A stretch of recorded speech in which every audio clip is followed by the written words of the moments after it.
Ma meilleure amie m'a piqué le prénom que je réservais à mon futur bébé, alors je me suis vengée sur l'héritage de sa propre fille. Je sais que tu avais parlé de Céleste, mais Ryan et moi, on a eu un vrai coup de cœur, a lancé Jenna à sa baby shower, posant fièrement la main sur son ventre déjà bien rond. Tu comprends, non? De toute façon, tu n'es même pas enceinte pour l'instant.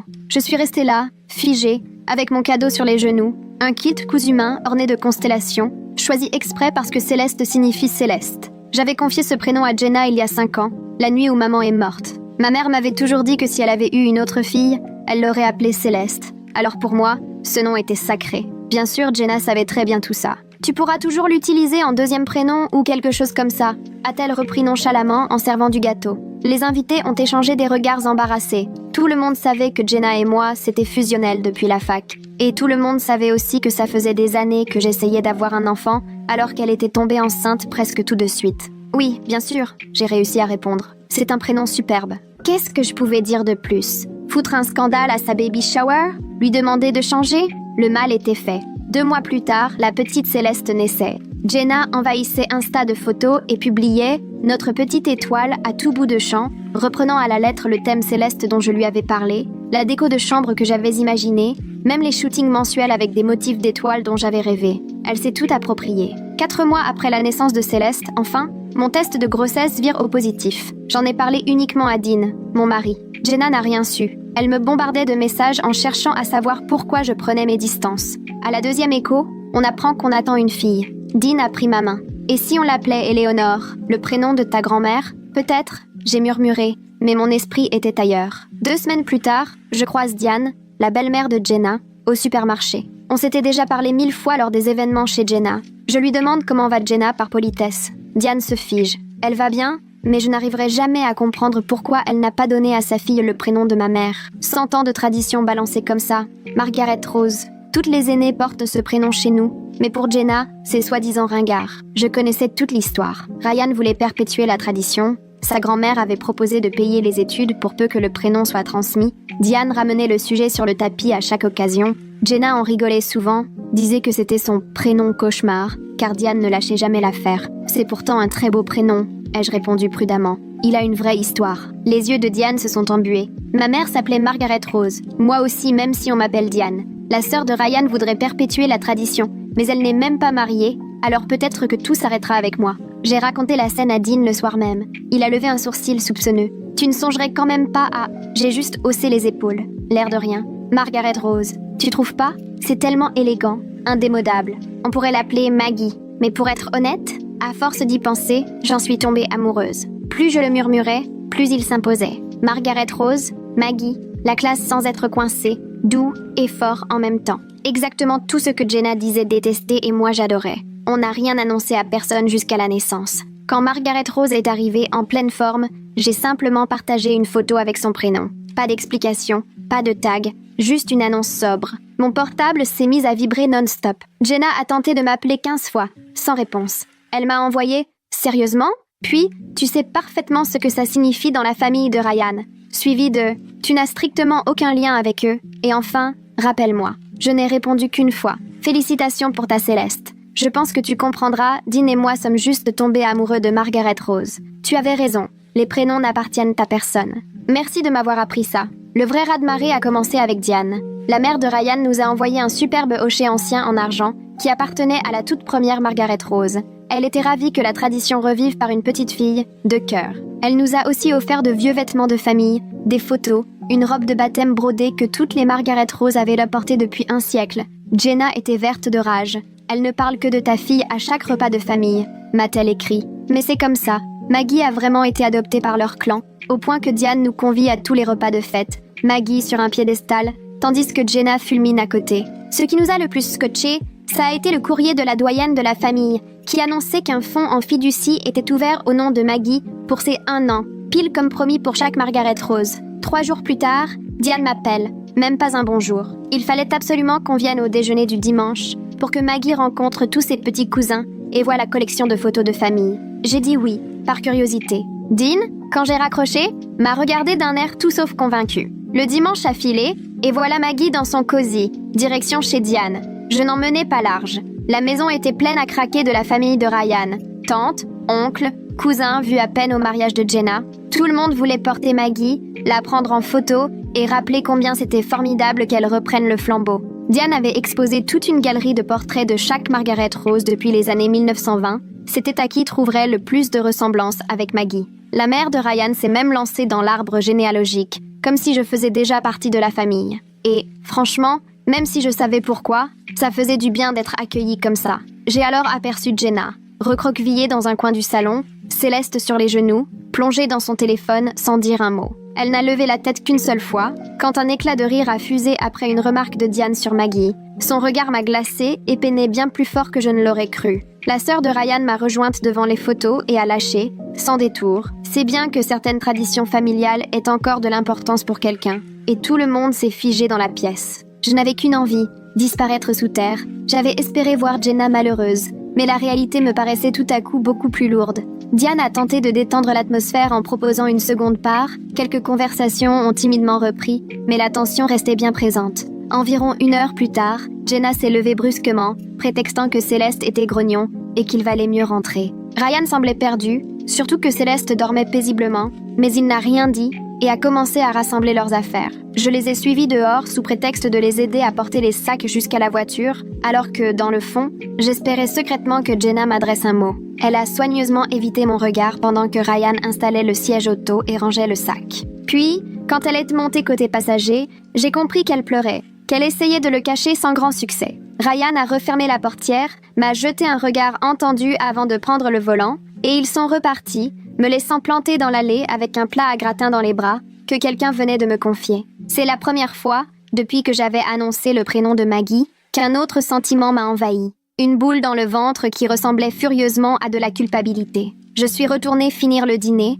sourire aux lèvres et remerciant pour tous les compliments sur Maggie, mais l'image de Jenna en larmes me hantait. Sur le chemin du retour, Dean a abordé prudemment le sujet, me demandant si j'étais vraiment à l'aise avec la tournure des événements. J'ai répliqué sèchement que Jenna n'avait eu que ce qu'elle méritait, après m'avoir volé le prénom que je lui avais confié, le soir où ma mère était morte. Il n'a rien ajouté, s'est contenté d'hocher la tête, et son silence m'a encore plus dérangée que s'il m'avait contredite. Les jours suivants, mon téléphone n'a pas arrêté de vibrer. Les messages de nos amis communs affluaient, la moitié se félicitant de mon coup du Margaret Rose, avec des émojis morts de rire et assurant que Jenna l'avait bien cherché, l'autre moitié me reprochant d'être allée trop loin, qu'une vengeance pouvait se comprendre mais que mêler toute la famille de Ryan et une histoire de fond en fidéicommis, c'était exagéré. Tout le monde voulait savoir combien il y avait exactement dans ce fond, et si Diane était au courant que tout avait été prémédité. J'ai vite compris que, de simples querelles personnelles, la situation était devenue un petit feuilleton dans notre groupe d'amis, chacun y allant de son commentaire comme si on était les héros d'un drame télévisé.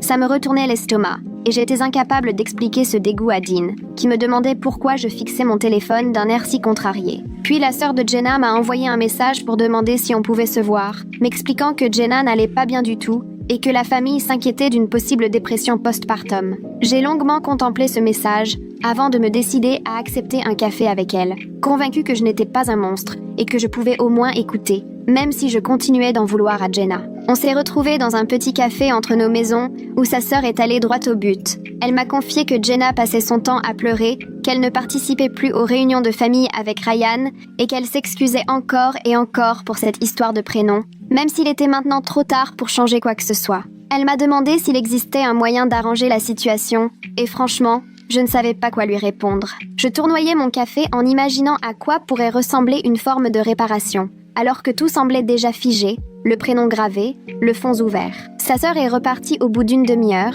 déçue de ne pas trouver de solution miracle, et sur le chemin du retour, je me suis demandé si j'avais vraiment gagné, quoi que ce soit dans tout cela. Ce vide qui me rongeait devenait de plus en plus insupportable, à tel point que j'ai fini par dire à Dean qu'il serait peut-être temps de consulter quelqu'un. Il m'a trouvé une psy, Adriana Moses, bien notée et disponible rapidement. Je suis allée à ce premier rendez-vous sans trop savoir ce que j'allais dire, mais Adriana m'a tout de suite mise en confiance avec une question toute simple. Pourquoi j'étais là? Je lui ai tout raconté, de Jenna qui m'avait volé Céleste au choix du prénom Margaret Rose, puis l'annonce du fond. Elle m'a écoutée sans jamais juger, sans me donner raison ni tort. Lors de la séance suivante, elle m'a demandé ce que j'espérais réellement tirer de toute cette histoire, et il m'a fallu un long silence avant de comprendre. Je voulais surtout que Jenna comprenne combien elle m'avait fait mal, qu'elle ressente ce que l'on éprouve quand on se fait voler quelque chose d'essentiel. Mais assise dans son cabinet, Je ne pouvais plus nier qu'humilier Jenna publiquement n'avait rien à voir avec obtenir réparation et que j'étais peut-être allée bien trop loin.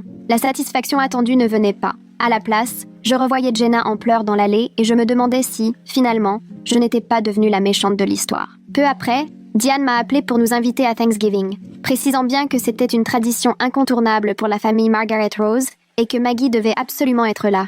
Dean m'a proposé de refuser pour éviter une nouvelle confrontation avec Jenna, mais je n'ai pas pu m'y résoudre. L'attachement réel de Diane pour Maggie n'avait rien de forcé ni de calculé, et décliner son invitation m'aurait paru injuste, même si je savais que la présence de Maggie serait une blessure supplémentaire pour Jenna. J'ai dit à Dean qu'on irait et qu'on ferait face, même si rien que d'y penser me nouait déjà l'estomac. Comme je m'y attendais, l'ambiance chez Diane pour Thanksgiving était tout sauf détendue. Dean et moi sommes arrivés pile à l'heure, Maggie habillée en petite dinde comme Diane l'avait expressément demandé. Toute la maison était envahie par le parfum de la dinde rôtie et de la tarte, et à peine avais-je passé le seuil que Diane s'est littéralement emparée de Maggie, rayonnante d'enthousiasme devant sa précieuse Margaret Rose, et pressée de la présenter à tout le monde, comme un véritable trésor. La famille de Ryan était au grand complet, le salon et la salle à manger bourrés de tantes, d'oncles et de cousins déjà croisés auparavant, chacun trouvant Maggie absolument adorable, la traitant en véritable invitée d'honneur. Diane avait même préparé une chaise haute ornée d'une banderole dorée avec l'inscription « Notre petite Margaret Rose ». J'ai intercepté un regard de Dean qui voulait tout dire. La situation avait clairement pris une ampleur inattendue, mais on a joué le jeu. L'excitation de Diane était contagieuse, même si tout le reste paraissait franchement étrange. 1 heure s'est écoulée sans le moindre signe de Jenna ou de Ryan. Diane ne cessait de jeter des coups d'œil inquiets sur son téléphone et vers la porte. Lorsqu'ils ont fini par arriver, il était presque 2 heures, avec 1 heure de retard.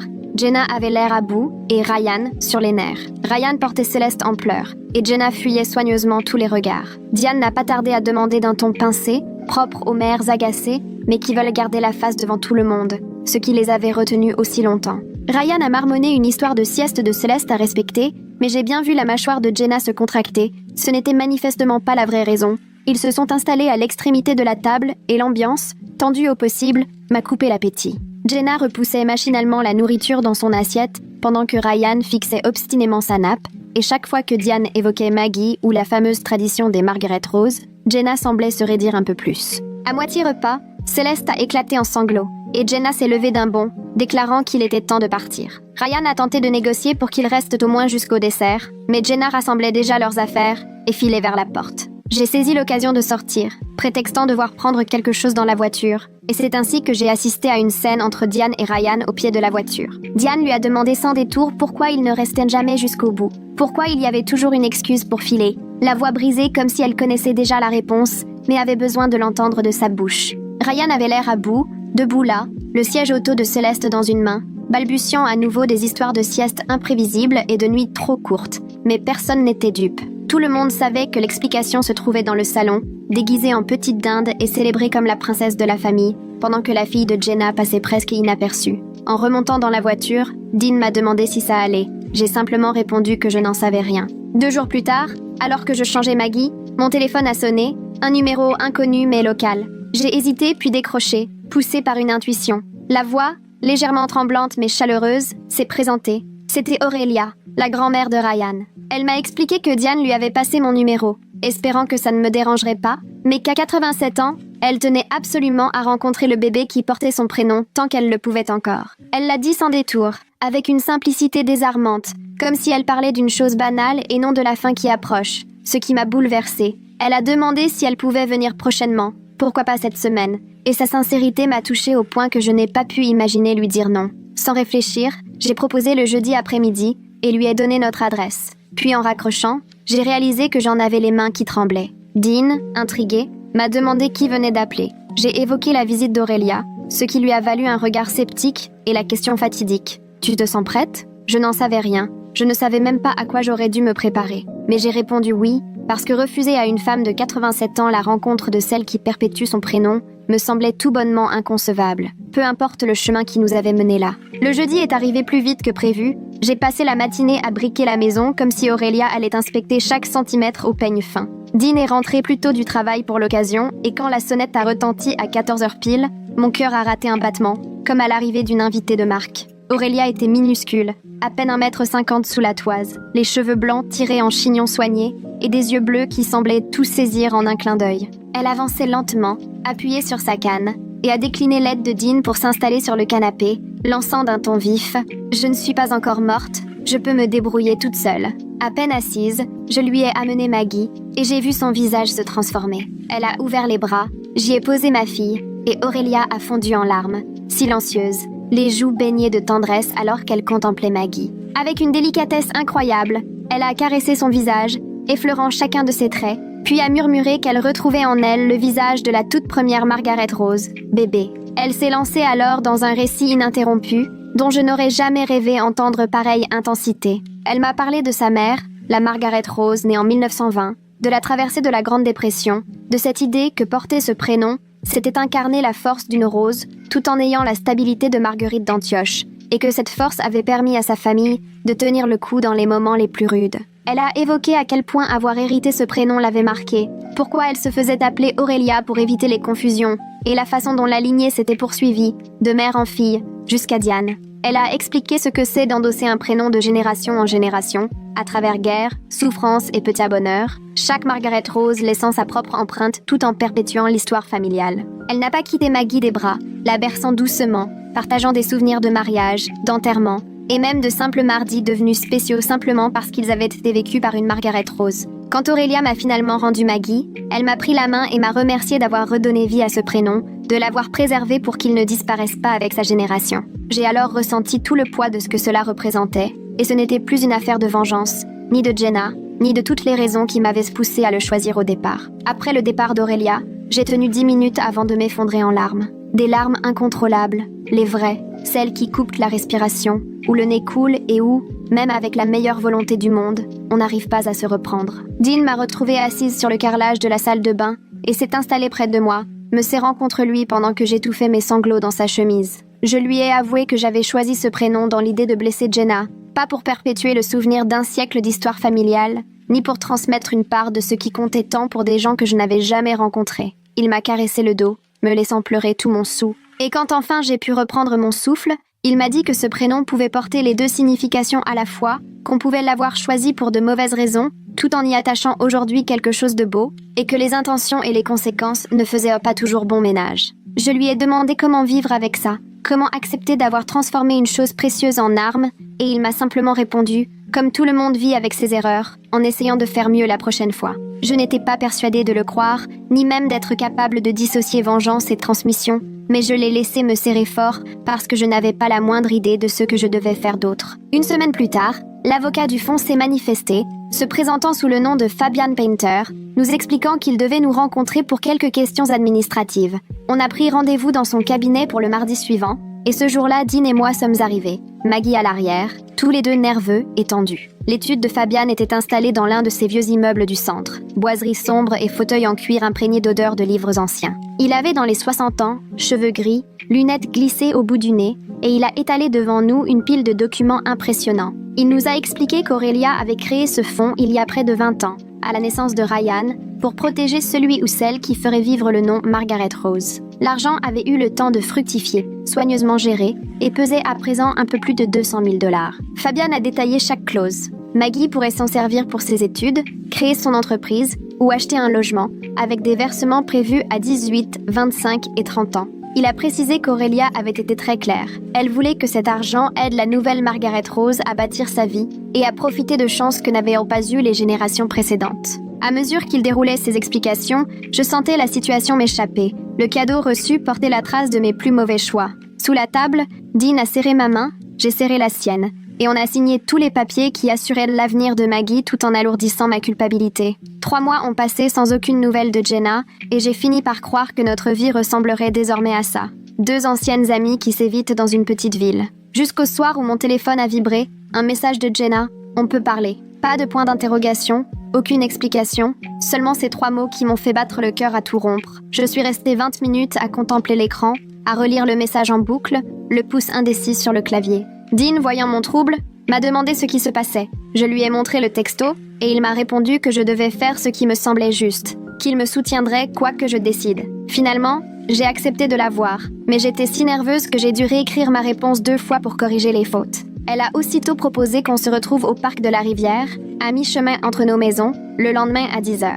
J'ai accepté et le reste de la nuit s'est étiré sans sommeil, l'esprit plein de scénarios et de répliques imaginaires. Le parc était désert ce matin-là, à part quelques joggeurs et un vieux monsieur promenant son chien. J'ai poussé la poussette de Maggie sur l'allée jusqu'à apercevoir Jenna arriver de l'autre côté avec celle de Céleste. On s'est arrêtés à distance, comme si on avait besoin de cette marge de sécurité. Les 5 premières minutes, silence complet, on faisait les 100 pas avec les poussettes, cherchant à bercer les filles et à éviter le regard de l'autre. Je fixais le sol, les arbres, tout sauf le visage de Jenna, et je voyais bien qu'elle faisait pareil. Puis elle a pris une grande inspiration et a dit qu'elle était désolée, vraiment désolée, et les mots sont sortis d'un coup, comme s'ils la brûlaient depuis des jours. Elle m'a expliqué qu'elle n'avait pas compris ce que ce prénom représentait pour moi avant de me voir prendre ce qui était le plus cher à la famille de Ryan, avant de ressentir ce que ça faisait de se faire arracher quelque chose de précieux. Sa voix s'est brisée sur le dernier mot et j'ai enfin levé les yeux. J'ai vu qu'elle avait pleuré avant même d'arriver. J'aurais aimé rester en colère, continuer de m'accrocher à la rage qui m'avait portée ces derniers mois,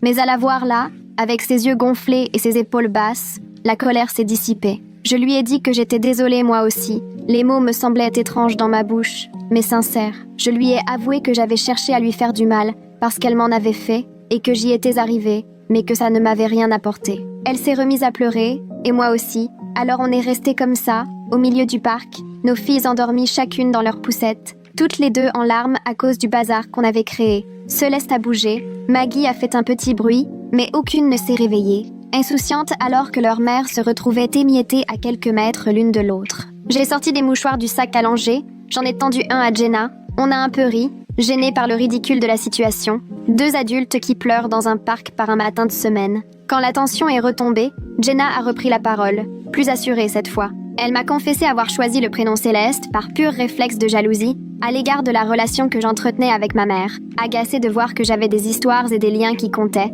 alors qu'elle connaissait surtout la distance et les reproches. Elle cherchait désespérément à s'approprier, à ressentir ce genre de choses, quelque chose qui ait du sens, sans jamais se demander ce que cela pouvait représenter pour moi, ni envisager que, moi aussi, j'aurais peut-être une fille un jour.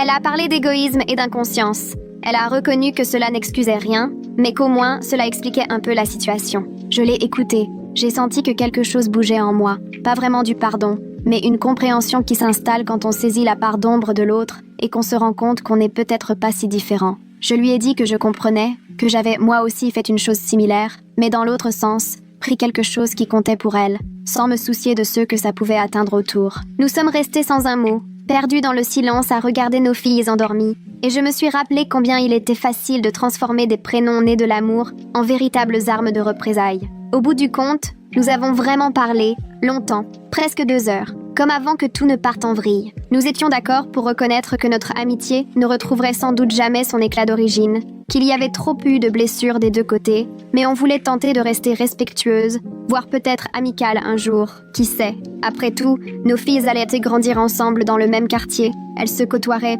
tôt ou tard à l'école. Jenna a tenu à ce que Céleste et Maggie ne trimballent pas nos rancœurs, qu'elles ne subissent pas une ambiance pesante qu'elles n'avaient pas choisie. J'ai acquiescé, c'était la moindre des choses, d'au moins réussir à être adulte pour elles, même si l'époque des meilleurs amis était derrière nous. En partant, Jenna a posé la main sur mon bras, j'ai serré la sienne en retour, et cette étreinte avait tout d'un adieu, et, à la fois, d'un nouveau départ. Ce soir-là, une fois rentrée, Dean a levé les yeux vers moi en donnant à manger à Maggie. J'ai immédiatement vu à son expression muette qu'il attendait de savoir comment cela s'était passé. Je me suis assise à la table et je lui ai tout raconté. Les larmes, les excuses, la promesse qu'on essaierait d'être, au moins, décemment cordial devant nos filles. Il a posé la cuillère, a pris ma main, et j'ai senti la tension qui le quittait, comme s'il portait ce fardeau à ma place depuis des mois. Il a confié qu'il n'aimait pas me voir prisonnière de cette colère, que je changeais sans même m'en apercevoir. Pour lui, Maggie méritait de grandir sans baigner dans ce conflit, sans porter le poids de l'amertume entre nous et la famille de Jenna. Je lui ai donné raison, même si une partie de moi se cramponnait encore au sentiment de revanche qui m'avait tant soutenue. 2 semaines après, Diane nous a appelés pour nous inviter à un dîner de Noël, annonçant qu'elle avait aussi convié Jenna et Ryan.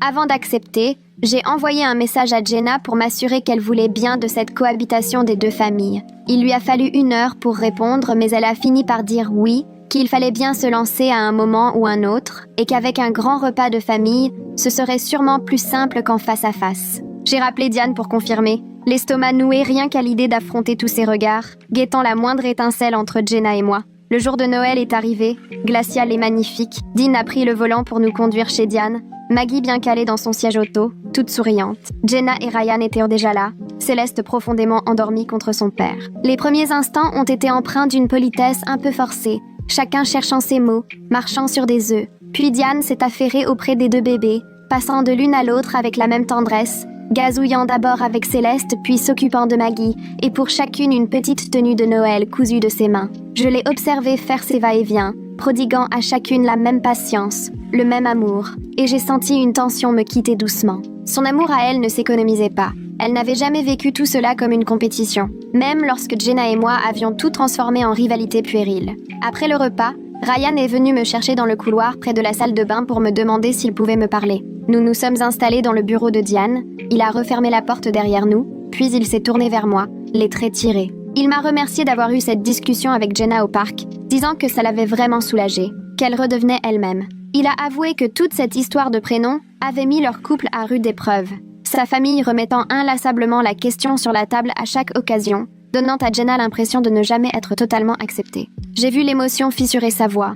Il avait eu peur que tout finisse par voler en éclats, que leur ressentiment brise vraiment leur mariage. Je lui ai dit combien je regrettais d'avoir utilisé la tradition familiale contre eux, que j'étais restée obsédée par la douleur de Jenna au point d'en oublier les conséquences sur lui, sur eux deux. Il m'a surprise en disant qu'il pouvait comprendre, que sa sœur aussi avait un jour réagi pareil, lors d'une ancienne dispute familiale. Il a ajouté que les histoires de famille sont toujours complexes, surtout dès qu'il s'agit de prénoms, de transmission et de ce que ces choix représentent en réalité. Nous avons encore partagé un silence là, dans ce petit bureau, et j'ai senti un nœud se défaire, comme si une tension latente s'apaisait enfin. Lors de ma séance suivante chez Adriana, ma psy, un mardi matin triste et pluvieux, je lui ai raconté ma conversation avec Jenna au parc, puis le Noël chez Diane, ce mélange de culpabilité et de colère qui persistait parfois. Elle s'est rapprochée, m'a dit qu'on pouvait tout à fait ressentir les deux, qu'il n'y avait rien à choisir entre elles. Jenna m'avait blessée profondément en s'appropriant quelque chose de sacré et j'avais riposté en utilisant la tradition contre elle.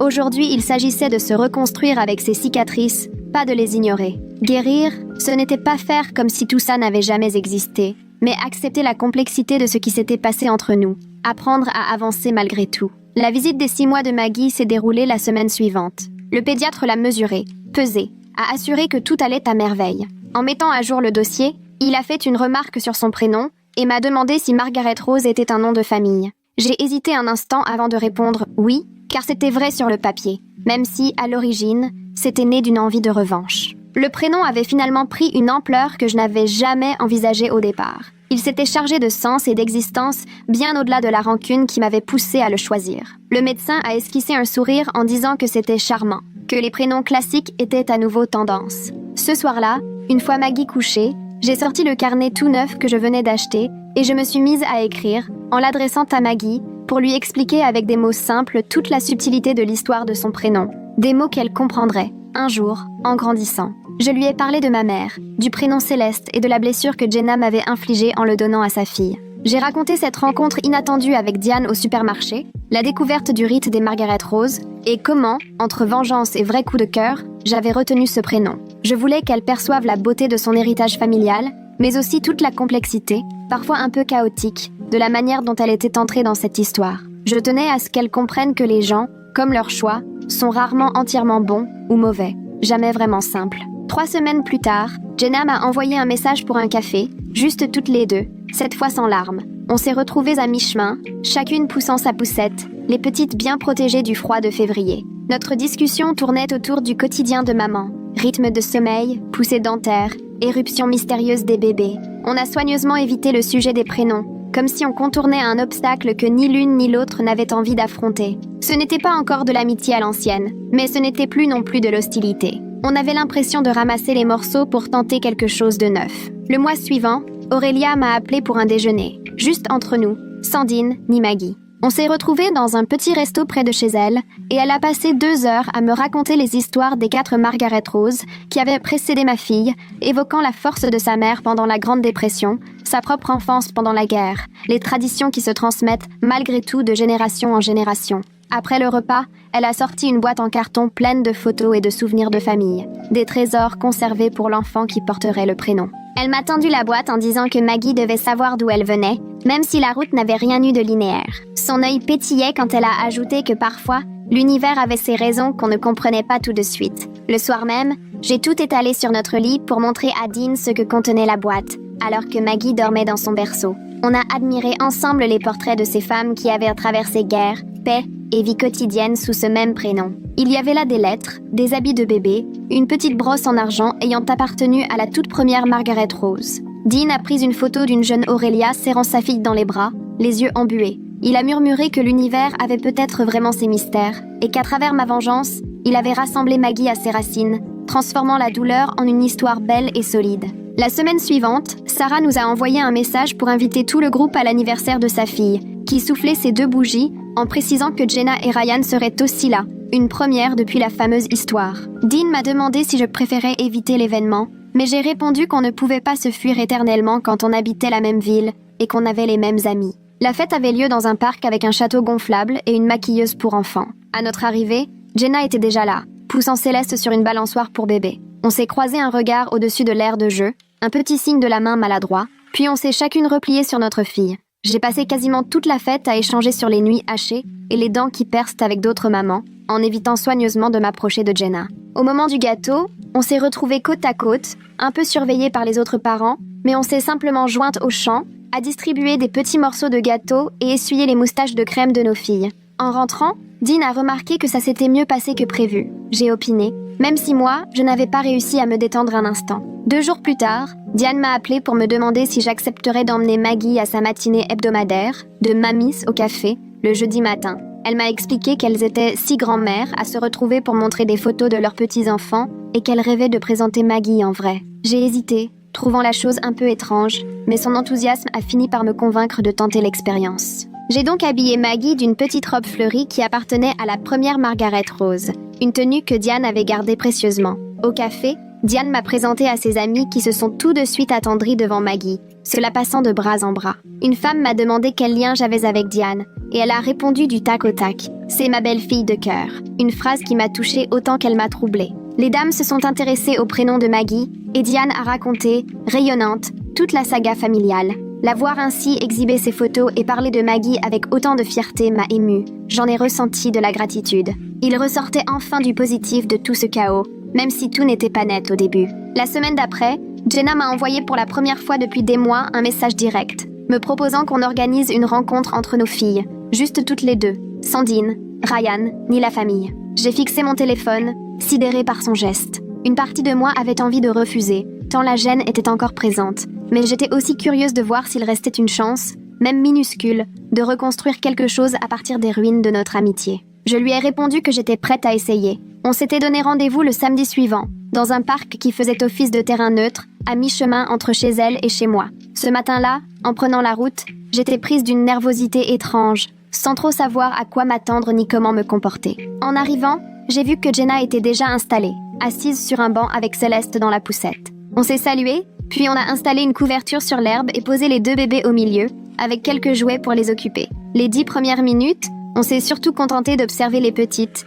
échangeant à mi-voix sur Céleste qui voulait attraper tout ce qu'elle voyait, ou Maggie qui passait son temps à se retourner sur le ventre. Et puis, assez vite, on en est venu aux vraies galères. Aucune de nous n'arrivait à dormir plus de 3 heures d'affilée, et les pédiatres trouvaient toujours quelque chose à redire, comme si on faisait tout de travers. Jenna est partie dans un fou rire quand je lui ai raconté la débâcle des couches de Maggie au supermarché la semaine précédente, et j'ai éclaté de rire à mon tour en l'entendant évoquer sa virée à Target, durant laquelle Céleste avait hurlé sans interruption. On a soigneusement évité de s'aventurer sur les sujets sensibles. Pas un mot sur la polémique des prénoms, la famille de Ryan ou d'autres tensions, préférant se concentrer sur ce qui occupe nos journées avec des bébés. Au moment de partir, Jenna s'est levée et m'a prise dans ses bras, un geste qui, l'espace d'un instant, a rendu les choses presque normales, comme si, même si ce ne serait jamais vraiment comme avant, il y avait une possibilité de renouer quelque chose. 3 semaines plus tard, toute la grande famille de Ryan s'est retrouvée pour fêter les 88 ans d'Aurélia, dans une grande salle louée pour l'occasion. Dean et moi n'étions pas très sûrs d'y aller, c'était quand même une fête de famille. Mais Diane a insisté en nous assurant qu'Aurélia tenait mordicus à la présence de Maggie. Quand nous sommes arrivés, la salle débordait de monde, au moins 50 personnes. toute la famille réunie, toutes générations confondues. Aurélia, petite mais pleine de caractère, était installée au centre, fière sur son fauteuil avec une jolie robe violette et une couronne d'anniversaire.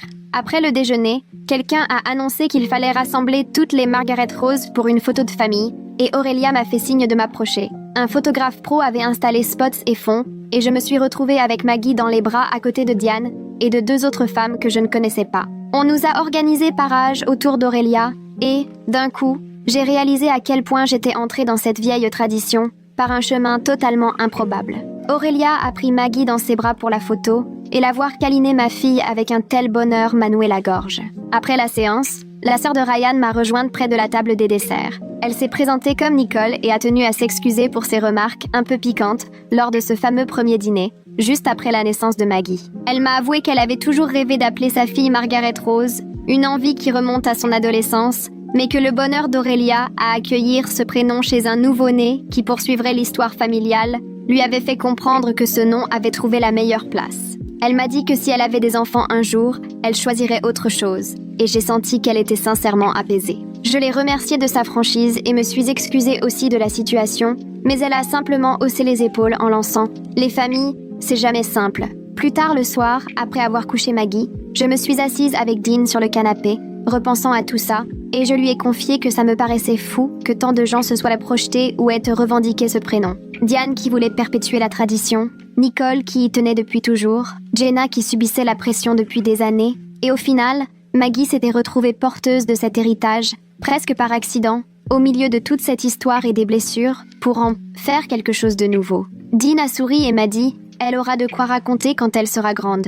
Et il n'avait pas tort. Le mardi suivant, j'avais ma séance habituelle avec Adriana. On essayait de remettre un peu d'ordre dans tout ça, et ce jour-là, on a fait émerger la question du pardon. Elle m'a demandé si j'avais pardonné à Jenna d'avoir choisi le prénom Céleste, et j'ai répondu que j'y travaillais encore, mais que la blessure était persistante, même si elle s'atténuait. Puis, elle m'a demandé si je m'étais pardonnée à moi-même. Pour la vengeance, pour avoir volontairement choisi un prénom gênant en sachant les répercussions. Cette question-là m'a atteinte bien plus profondément, parce que jusqu'ici je m'étais concentrée sur la légitimité de mon acte, pas sur ses conséquences ou sur la place du pardon envers moi-même. Adriana m'a expliqué que je pouvais assumer la douleur immense qui m'avait poussée à agir tout en reconnaissant la peine que ça avait causé à Jenna et les remous dans la famille de Ryan.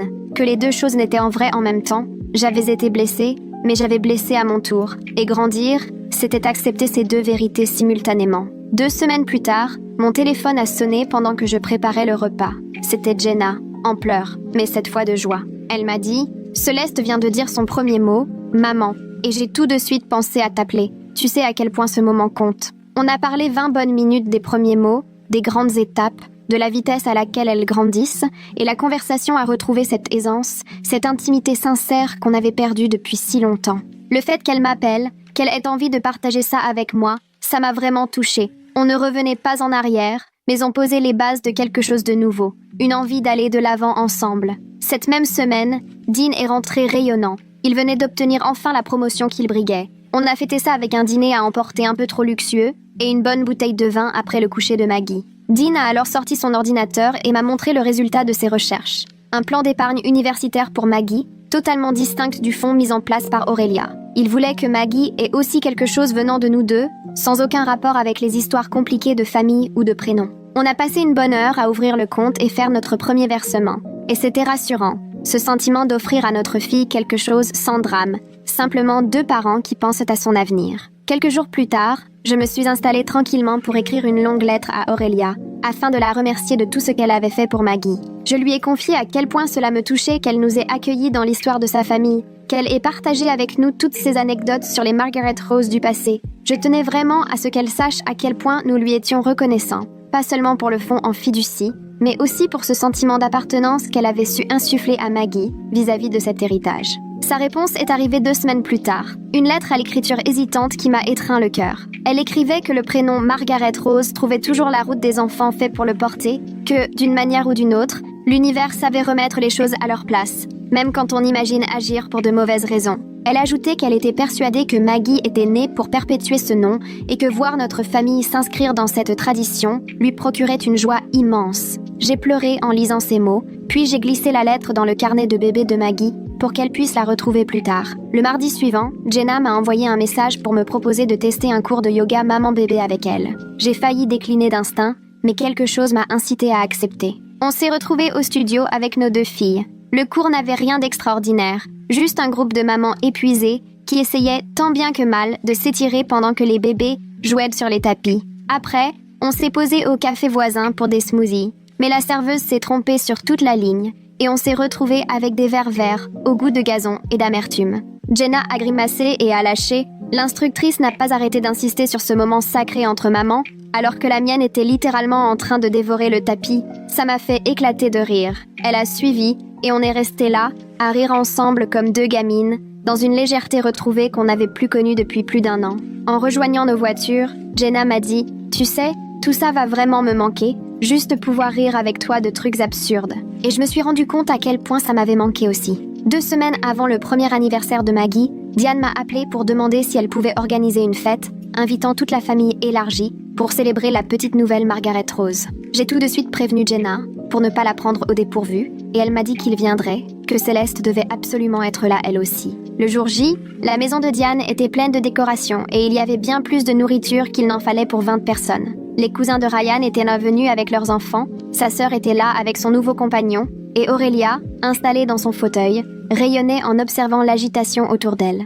Jenna et Ryan sont arrivés pile à l'heure avec Céleste, qui avait tellement grandi depuis la dernière fois. Voir nos filles s'installer côte à côte sur le tapis et se passer les jouets, sans vraiment jouer ensemble mais chacune à leur manière, je me suis dit qu'elles grandiraient avec l'habitude de se connaître. Elles partageraient sans doute les mêmes événements, les mêmes rentrées scolaires, peut-être même se retrouveraient-elles dans la même classe un jour. J'étais heureuse qu'on ait réussi à dépasser une bonne partie de nos tensions pour qu'elles aient la chance de tisser leur propre histoire, sans porter le poids de la nôtre. La semaine suivante, Fabian nous a appelés pour finaliser la mise en place du fonds en fiducie. Dean avait posé sa journée et nous avons rejoint le bureau de Fabian un jeudi matin. Il a tout repris point par point, précisant que Maggie accéderait à ce capital à ses 18 ans pour ses études, son premier logement ou créer son entreprise. La somme avait grandi depuis le début. Et, quand il nous a annoncé le chiffre exact, j'en ai eu le souffle coupé. Ce cadeau inimaginable découlait au départ de mes pires travers, de cette volonté de blesser Jenna, et voilà qu'il allait désormais façonner tout l'avenir de Maggie. On a signé un tas de papiers et, tout du long, je me répétais qu'un jour il faudrait expliquer à Maggie la responsabilité qui accompagne ce don, espérer qu'elle en fasse bon usage. Le soir, une fois Maggie couchée, j'ai apporté à Dean le carnet dans lequel j'écris depuis le début de ma grossesse. Je lui ai dit « Je veux que tu lises tout, sans rien sauter. » Les pages où j'expliquais ce choix de prénom, né de la rancune, celles où je racontais comment j'étais tombée sous le charme de l'histoire familiale, tout. Il s'est assis sur le canapé et a tout lu d'un trait, tandis que je faisais semblant de regarder la télé, l'observant en silence du coin de l'œil. Lorsqu'il a refermé le carnet, il m'a regardé et m'a dit « C'est important que tu sois aussi honnête, sans te donner le beau rôle, sans minimiser la vengeance. Maggie devra savoir un jour la vraie histoire, même bancale et embrouillée, parce que c'est ça, la vraie vie. » 2 semaines après le premier anniversaire de Maggie, Diane m'a appelé de bon matin en larmes. Aurélia s'était endormie paisiblement pour ne plus se réveiller, et la famille se rassemblait pour préparer les obsèques. 4 jours plus tard, il a fallu affronter la cérémonie. J'ai été très touchée lorsque Ryan est venu me demander si j'accepterais de prendre la parole à propos de la tradition des Margaret Rose. Il a précisé qu'Aurélia avait vraiment tenu à ce que je fasse partie de la cérémonie, que je représentais la suite de cette lignée. J'ai réécrit mon discours une dizaine de fois, cherchant les mots justes. Le jour venu, je me suis levée devant tous. J'ai parlé de la force des héritages, des secondes chances, du rôle parfois inattendu que jouent les nouveau-nés pour rassembler une famille. J'ai évoqué ce qu'Aurélia m'avait appris sur la façon dont les prénoms portent une histoire avec eux, et que le chemin pour se sentir à sa place dans une famille peut se révéler bien plus étrange et sinueux qu'on ne l'aurait imaginé. Ma voix tremblait du début à la fin, mais j'ai réussi à aller jusqu'au bout. Ensuite, beaucoup sont venus me serrer dans leurs bras, comme si j'étais l'une des leurs. Une semaine après, l'avocat en charge de la succession d'Aurélia nous a réunis pour la lecture du testament. Elle avait prévu des souvenirs pour chacun, et arrivé autour de Maggie, il a sorti un écrin de velours. À l'intérieur, il y avait un médaillon en or renfermant les photos des 5 Margaret Rose, de minuscules portraits parfaits, dont un de Maggie prise le jour de sa fête. Au dos, l'inscription disait « Pour la fille qui a ramené le nom à la maison ». Et là, dans le bureau du notaire, j'ai fondu en larmes. Aurélia avait perçu, derrière mon envie de revanche, quelque chose de bien plus profond. Elle avait saisi que, malgré toutes mes motivations confuses, Maggie avait réellement sa place dans cette histoire de famille. Dean m'a ramenée à la maison parce que j'étais incapable de m'arrêter de pleurer, et on a rangé le médaillon dans le coffre-fort, décidée à le donner à Maggie quand elle serait assez grande pour en comprendre la vraie valeur. Après les funérailles, Jenna m'a envoyé un message pour proposer qu'on prenne un café, alors comme d'habitude, on s'est retrouvés dans le petit bistrot à mi-chemin entre chez elle et chez moi. Elle m'a confié que voir à quel point Aurélia aimait Maggie et constater l'accueil chaleureux de toute la famille lui avait ouvert les yeux sur le vrai sens de l'héritage familial.